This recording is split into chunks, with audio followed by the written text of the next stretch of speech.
H.R. 5059 is the Veterans Suicide Prevention Bill. It requires the Secretary of Veterans Affairs and the Secretary of Defense to annually arrange for an independent evaluation of the VA and the Department of Defense mental health care and suicide prevention programs. And it also increases the number of psychiatrists at VA facilities. And according to expert estimates, it will save hundreds, if not thousands, of lives per year. So this was up for debate. Congress was considering passing it. So what happened with it? It was blocked. It was blocked by Republican Tom Coburn. And get this, it was his last act before he leaves the Senate. The very last thing he did was block a veterans suicide prevention bill. Let's listen to Rachel Maddow break it down. This is why veterans don't get the enhanced suicide prevention measures that they got everybody else to agree to. This is why. This guy.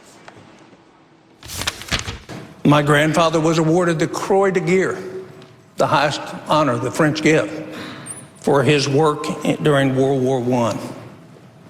I also would state that as a physician, I know suicide all too well.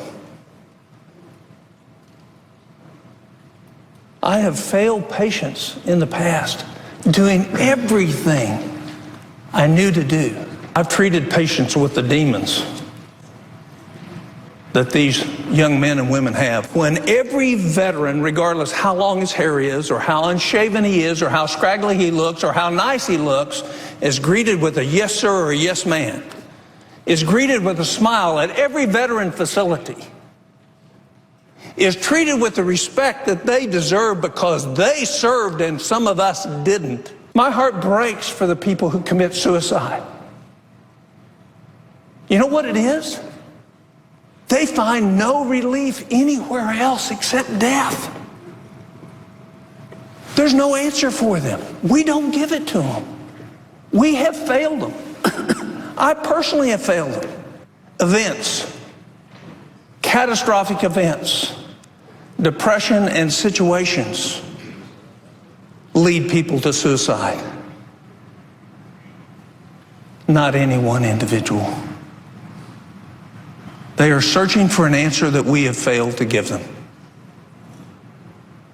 They are searching for the support and the nurturing and the love that needs to be there. Does anybody have any idea substantively what Tom Coburn is talking about? He's about to leave the Senate. He gave this speech, this incoherent speech on the Senate floor today about how much his heart breaks over people committing suicide and how much veterans need more support. And then something about the French and his grandpa and smiling at long-haired men and the relief of death and his own failures. He goes on and on about his own failures. And then he cried a little bit. He got a little choked up. And then he personally blocked the bipartisan, nearly unanimously supported, modest little best practices bill that the veterans groups say will make the difference to stop 22 veterans a day from killing themselves. Nobody else has an objection at all. Just Tom Coburn, who is leaving the Senate. This is the last thing he will ever do in the United States Senate.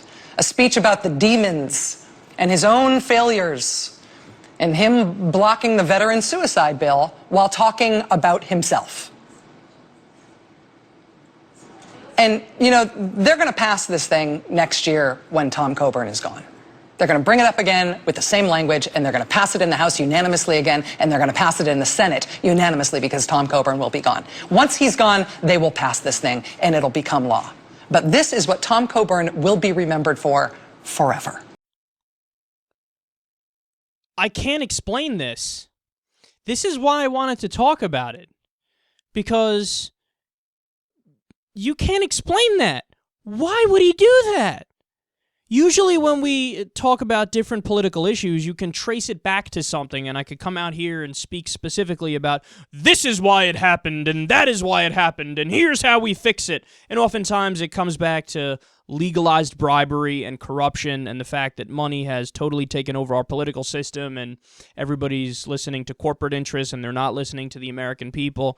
This is a situation where that's not the issue at hand. It's not that. It's not that. Because everybody else was like, yeah, of course. Yeah, veteran suicide prevention bill. It's a very moderate proposal. You just increase psychiatrists at the VA and you check to see on a yearly basis, well, how are they doing? What are the statistics like? Are these programs actually working? And he said no. He said no. How do you go up there and give a crazy speech about suicide and depression and you act like you're on the side of these veterans? And then what do you do when it comes time to vote? No, I'm going to block it. I'm going to block the entire thing. But why? What possible reason could you have? He came out later when the press asked him about it. He's like, he kept rambling on about suicide and depression and all this stuff, given the same basic speech that he did on the floor there. He goes, you waste money. It wastes money. Waste money? So you're telling me if I go through Tom Coburn's votes with a fine-tooth comb, I'm not going to find support for Raytheon and Boeing and other so-called defense contractors where the military says, hey, we don't need any more tanks, and the Congress votes for more tanks anyway.